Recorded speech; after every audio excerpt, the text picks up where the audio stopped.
Imagine hearing a raven outside your house and immediately thinking someone was about to die. It sounds unbelievable today, but for centuries, many people across Europe believed ravens could predict death.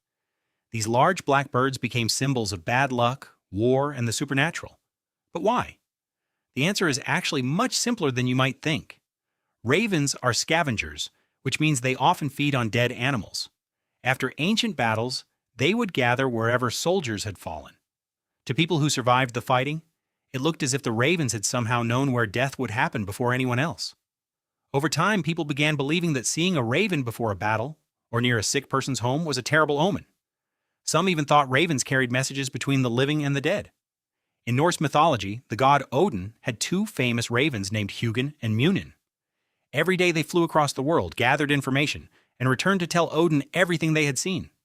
Because of stories like these, ravens became associated with wisdom, mystery, and supernatural knowledge. In medieval Europe, people often became frightened if a raven landed on their roof or circled their village. Some believed it was warning that someone nearby would soon die. Others thought the bird was carrying a soul to the afterlife. Of course, today we know ravens aren't predicting anything. They're simply incredibly intelligent birds looking for food, shelter, and safe places to perch. In fact, scientists have discovered that ravens can recognize human faces, solve complex puzzles, use simple tools, and even remember people for years. They're among the smartest birds on Earth. But thousands of years ago, without modern science, a silent black bird appearing before a tragedy seemed far too mysterious to be a coincidence. So the next time you hear a raven calling from a tree, remember? You're probably just listening to one of nature's smartest birds.